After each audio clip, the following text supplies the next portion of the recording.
we have seen that the differences between physical change and chemical change. Now let us do some more activity. Here for that, let us take calcium oxide, water and a beaker. So now let us take some water in a beaker. So now I am taking water in a beaker. Now first of all, measure the temperature of this water. So taking thermometer, here I am measuring the temperature of this water. It is showing that it is 26 degrees Celsius. Now let us add calcium oxide to it. So here I have added calcium oxide.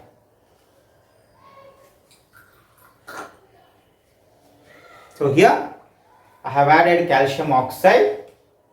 So if I touch it, so I am feeling it is somewhat hot.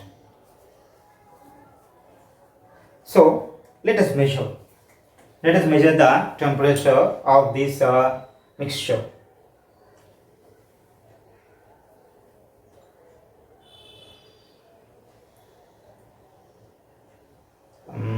Now it is showing that 27 degrees. Means here, before adding calcium oxide to this, we found the temperature of water is 26 degrees. Now while adding calcium oxide to the water, so what happened here? The temperature is raised. Means here in this reaction, the heat is liberated. So this type of reactions are said to be exothermic reactions. Now here the new substance have formed. Let us test it with a red litmus paper. I am taking red litmus paper. Now I dip into the solution. Let us see what happens. Can you say what is its color? Yes. Here the red litmus turn into blue color. Means here, while adding calcium oxide to the water, there is a reaction has taken place between both of them, and it is heat liberated. At the same time, the new substance here formed, it is nothing but calcium hydroxide. So it is a permanent change.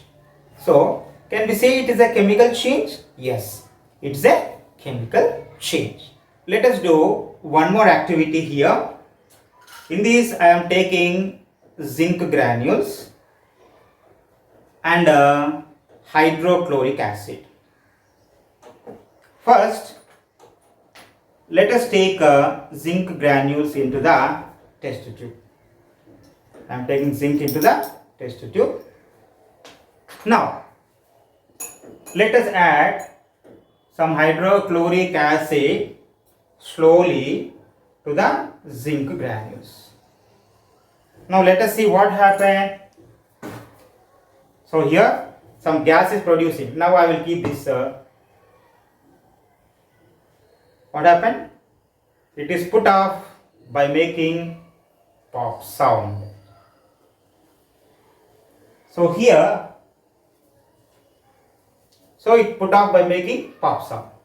Now if you observe here, there are some droplets of water you can identify. Means in this reaction, zinc reacted with HCl and produced hydrogen gas, because a gas which is put off a flame by making pop sound, that is nothing but hydrogen, and this hydrogen gas is reacted with oxygen which is present in atmosphere. That's why again it turn into water droplets. That's why we have found here at the mouth of it some water drops. So here in this also, zinc reacted with HCl to give zinc chloride and hydrogen gas. So it's a permanent change.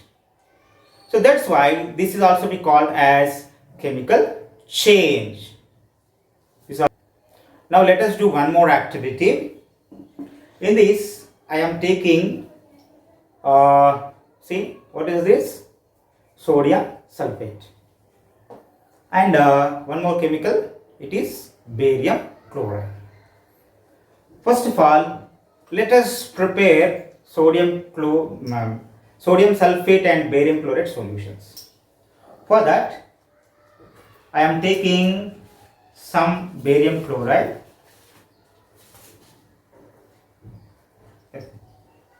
Few crystals of barium chloride. Now let us add some water.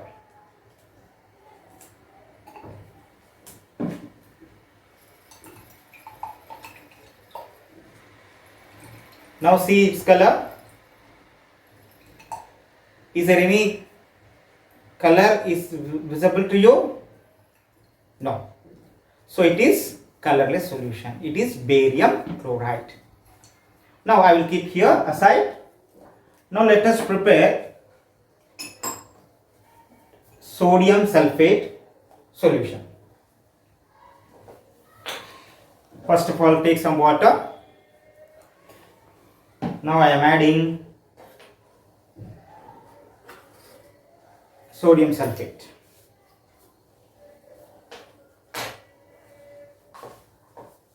So here, just observe this. For this also, is there any color? No.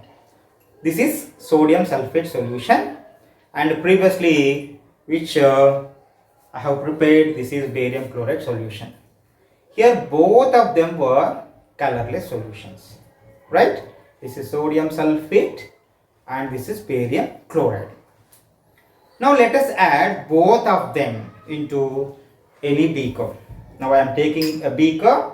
Now I will add both of them here in a beaker. Let us see what happens.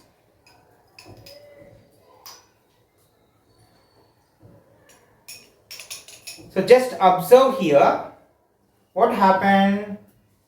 So here I took two solutions, sodium sulfate and barium chloride. Both of them are colorless solutions.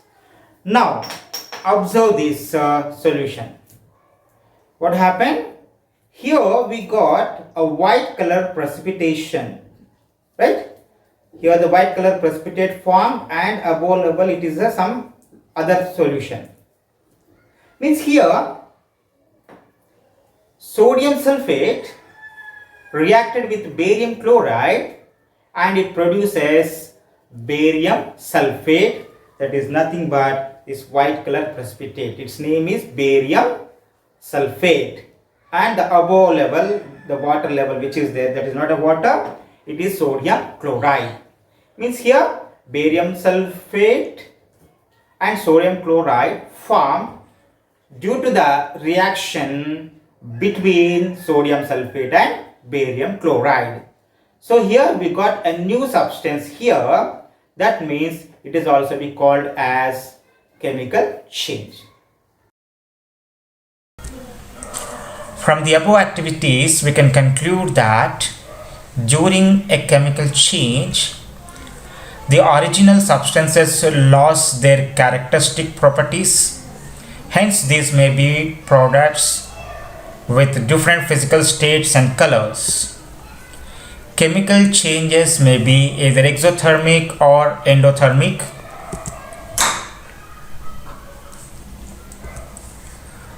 They may form a insoluble substance known as precipitate.